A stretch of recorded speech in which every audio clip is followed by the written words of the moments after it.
जानो हागौ सोरबा अनजलि दैमारिया हाग्रामा महिलारिया गावसोरनि व्यक्तिगत सार्थनि थाखाय एनडिबिनि मुं लानानै बिएलटिनि मुं लानानै दिनै खामानि मावनो हागौ।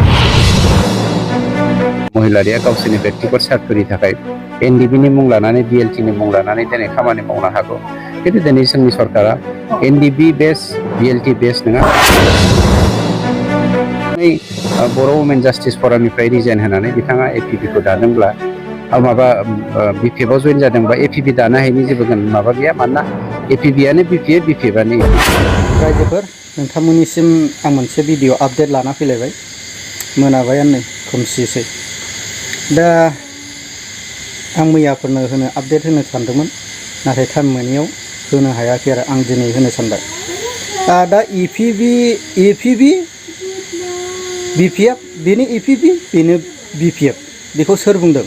इएम रनजित बसुमतारी बे सारा बे खोथाखौ बुंदों। आं नोंथांमोननो बे भिडिअनि सायाव आं आपडेट होगोन। नोंथांमोना भिडिअखौ फुरायै नायलांजोबबानो जाबाय आरो जायफ्रा चेनेलाव गोदान चेनेलखौ साबस्क्राइब खालामनानै लाबानो जाबाय। बे खोथाखौ एपिबिआ बेनो बिपिएफआबो बेनो मा खोथा? जेन'बा बेयाव बुंनांगौनि माबा खोथा बेनि थाखाय रहस्य खोथा ओंखारदों नामा? दा बेयो रनजित बसुमतारी सारा बे खोथा बुंनायनि सिगां सानग्रोनांगौमोन। गाव एनडिबिआव स्ट्रागल खालामनाया मानि थाखाय खालामहैयामोन? जाथिनि थाखाय खालामहैयामोन ना बे गावनिनो दा आं उमुक जानानै एनडिबिआव थांनानै एथ' बोसोराव आङो एनडिबिनिफ्राय थांनानै आङो सासे इएम जाहैखागोन बेबायदि साननानैसो थांदोंमोन नामा? दा एपिबिखौ बखिनाया गावनो एनडिबिखौ बखिनाय जायाखैथ' रायजोफोर। भिडिअखौ नायनानै लाग्रो मा खोथा। बर' समाजावहाय जाय एपिबिखौ एनडिबिखौ बेल मोननायनि थाखायसो दानाय जादों आरो बे एनडिबिफोरखौ दिनै जोंनि मानब गिदेर प्रमद बर' बिथाङा इउपिपिएल सरकारा दिनै बख'गासिनो दङ। बिथाङा माबे प्रिन्सिपालजों एपिबिखौ दादों बेखौ नोंथाङा साननानै नायदो। मानो होनोब्ला थांनाय रोजा रोजा बोसोर बर'नि खौसेथिखौ सैयै सोरबा सुथुरा जोंखौ जेब्लायबो डिभाइड एन्ड रुल खालामबोगासिनो दङ। आरो दिनैबो बे लेखा गोरों माखासे दैदेनगिरिफ्रा एसेबां हाजार हाजार रोजा रोजा मानसिया बैफोर सोमावसारनायनि मुङाव मुंख्लं जासेयावबो बै सोमावसारगिरिफोरा दिनै हारिखौ बोखावफ्लेनानै बुथारबावनायनि थाखाय जे गुबुन गुबुन राजखान्थि दोलो दादों, बे जोंनि थाखाय दुखुनांथाव बाथ्रा। आरो खौसेथिखौ हयथ' जों सोरबा बै पलिटिकेल सिखारिफ्रा मा होनो गैया होननानै बुंनो हागौ। दिनै बर'फ्रा इउपिपिएल दोलोआव जेसेबां दङ बेनिख्रुइ बांसिन नन बर'फ्रा दिनै इउपिपिएल दोलोखौ सापर्ट खालामदों। मानोना इउपिपिएल दोलोआ बिटिसिआव सान्थि गायसननायाव दिनै गिबि बिथाखोआव जोङो थांनो हादों। थांनाय 17 बोसोरावहाय बिपिएफनि जा डिभाइड एन्ड रुल धुरन्धर केरेक्टारजों समाज दैदेननाय, ब्लाड सेड बिथांमोननि समाव जानाय, जोंनि गेजेराव हारिजों हारि दाङाबाजि जानाय, जोंनि गेजेराव बिदा फंबायजों दाङाबाजि जानाय, बेफोरनि थाखाय जोङो सान्थिखौ मोननो हायाखैमोन। दिनै प्रमद बर' बिथांनि दैदेननायाव इउपिपिएल सरकारनि सिङाव खुनु मोनसे असान्तिनि फंसे राव ओंखारालासेनो दिनै जों समाज खुंनो हादों। बेनि थाखाय बयबो बरायदों। जानो हागौ सोरबा अनजलि दैमारिया हाग्रामा महिलारिया गावसोरनि व्यक्तिगत सार्थनि थाखाय एनडिबिनि मुं लानानै बिएलटिनि मुं लानानै दिनै खामानि मावनो हागौ। खिन्थु दिनै जोंनि सरकारा एनडिबि बेस बिएलटि बेस नङा, माहारियारि बेसजोंसो जों खामानि मावदों। स्ल'गानखौ एखे नुनो मोनदों बिपिएफ आरो एबिभिनि बेनि गेजेराव नङा, अनजलि दैमारियाथ' हाग्रामानिनो सासे गाहाय नेहाथारिमोन। गाहाय नङा, नेहाथारिमोन। बे अनजलि दैमारिया हरखाब बिपिएफनिफ्राय थांब्रबनानै मोनसे एपिबि होननाय मोनसे पलिटिकेल पार्टिखौ दादों। अनजलि दैमारिया सोर बेवहायनो जों मिथिखायो। मानोना बिथाङा बिपिएफनि प्रिन्सिपालखौ मोजां मोननानैनो थोंजोङै बर' वुमेन जास्टिस फरामनिफ्राय रिजाइन होनानै बिथाङा एपिबिखौ दादोंब्ला माबा बिपिएफआव जइन जादोंबा एपिबि दानो हायैनि जेबो माबा गैया। मानोना एपिबिआनो बिपिएफ बिपिएफआनो एपिबि। बे खोथाखौ जे एपिबिआबो बेनो बिपिएफआबो बेनो एपिबिआबो बेनो, एपिबि बिपिएफ बे मोनसेयानो। नाथाय मा खोथानि थाखाय बे खोथाखौ बुंनो थाखाय बिनि खुगायाव राव ओंखारखो?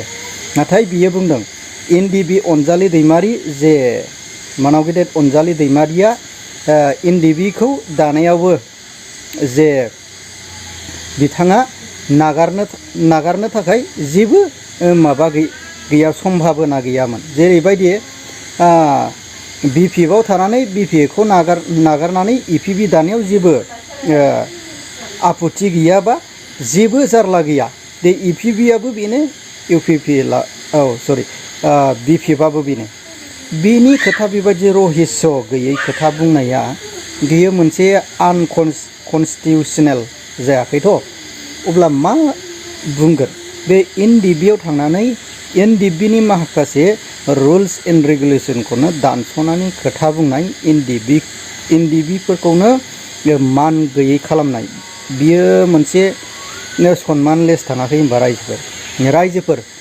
जेरैबायदि इएम रन्जित बसुमतारी सारा माखासे खोथायाव गावसोरनो जे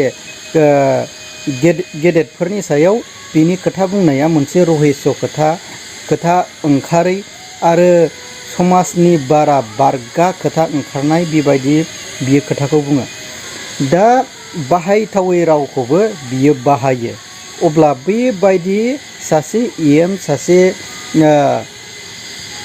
बिटिसिनि इएम हाग्रा बिफाननि मिनिस्टार जालायनानै बेबायदि माखासे खोथायाव गोबां गाज्रि खोथाबो ओंखारो दै रायजोफोर अब्ला रायजोफोर बेबायदि सासे गिदिरनि खोथानिफ्राय माखासे खोथा बेबायदि ओंखारनायाव अब्ला माबायदि बुंगोन बेबायदिखौ बै जेब्ला सिगां 2020नि जेब्ला एकर्ड खालामखांनानै जेब्ला बियो सासे एमपिएलएनि टिकेट मोनखांनानै जेब्ला बियो केम्पिंआव ओंखारनायाव सासे सन्जय बरगयारी होननाय आदाखौ बियो बुंदोंमोन मोनसे आसि बा माबा आंखौ बेबायदिनो आसि थुसोदों बेबायदि बुंदों आरो बियो बुंदों आसि थुसोनानै गाव गयसो जादोंमोन आरो बे गय जानायखौ एरख'दों बेखौ बुंदों बियो आंनि मानसि आंखौ जाय बुग्रा आङो बे मानसिखौ आंनि थाखाय जांसिफोरखौ बोस्रांनानै लागोन बेबायदि खोथा बोस्रांनानै ला अब्ला सासे इएम जालायनानै सोरबा नंखाय सादारन मानसिखौ बेबायदि सिगाङाव दोखो बुलायनाय अब्ला मा रोखोम जाथाव ना जे इपिबिखौ गावनो एनडिएफबिआव थांबाय एनडिएफबिनि मान सनमान एनडिएफबिनि संबिधान गासैखौबो मिथिगौ अब्ला बे एनडिएफबिखौनो बखिनाया बुहुद गोरोन्थि जायाखै होनबा रायजोफोर दा मानाव गेदेर अनजालि दैमारि मेदामा गावखौ मा बुङो दे गावखौ माबा बखियो नामा बे इउपिपिएलखौ माबा बखियो नामा पलिटिकेल क्रेडिट एन्ड कनस्पिरेसि लानाया बारा बेनिया थिग वर्ड्स रावा बारा मोजां ओंखारा आरोखि दा फैगोन जे बिटिसि बिसायख'थिखौ जे मानाव गेदेर रन्जित बसुमतारी सारा रायजानिफ्राय मा पानिशमेन्ट मोनगोन बे पानिशमेन्टखौ रायजाया नेनानै दंखायो अब्ला रायजोफोर नोंथांमोना गासैबो साननानै दंखायो जे मानाव गेदेर रन्जित बसुमतारी सारखौ जोङो नैबे बिलु गोनां आखाइजोंनो फेजेनगोन बेबायदि साननानै दंखासै खोमा ना जा इपिबि पार्टिया जाहैबाय मोनसे हारिखौ जौगाखांहोनो समाज गासै बिटिसिनि रायजो राजाखौ लानानै मोनसे ग्रिनलेण्ड बड'लेण्ड दानो थाखाय मोनसे सिमां आरो मिजिं दङ बिसिनाव अब्ला फै रायजोफोर जोङो बे इपिबि पार्टिखौ देरहाहोनायावबो मोनसे जोङो भुल होननानै साननो नाङा जे गासै बर'फ्रानो सानना लानांगोन जे सिगां जे 1995 बै समाव बेसिम समाव आरो 1995 बेसिम समाव माबायदिमोन बर'नि हालोदा बै समाव जेब्ला जोंनि गामिफ्राव पुलिसफोरनि थाखाय बै समाव आर्मि बारा हाबामोन पुलिसफोर हाबोमोन सिआरपिफोर हाबोमोन सिआरपिफोर बिसोर हाबनाय समाव जोंनि बर'फोरखौ बबेबा मोनसे जोङो ग्रासरुट लेभेलनि मानसिखाय जोङो मिथिगौ दै गामि सिङाव हाबबाय बबेबा दुलियाव माइ सोनानै दोन बावबो थुग्लुं खालामनानै बा बबेबा सोरबा आइजोआ फैसा खरसायाव फैसा सोनानै दोन बे फैसाखौबो लानानै थांजोबनाय सोरबा आइजोआ हारसिं थानो हाया बेखौ माबा मोनसे जिनाहारि खालामलांनाय बा गोदोना सेरथेलांनाय बै समाव जादों नाथाय बेफोरखौ दमन खालामनो थाखाय एनडिएफबिआ स्ट्रागल खालामदों बे एनडिएफबिनि स्ट्रागल खालामनायखौ दिनैसिमाव मानाव गेदेर रनजित बसुमतारी सारा बेखौ ओरैनो साधारन प्रेक्टिकेल होननानै सानदों नामा? ना, बै समाव NDFBआसो गासै जेनेबा जोंनि BTCआव दा BTCआव बै समाव BSCमोन। जोंबो उन्दै समनिफ्राय थानायखाय जोंबो मिथिगौ दै, एसे जों ग्रासरुट लेभेलनि मानसिखाय जोङो एसे बुजिगौ।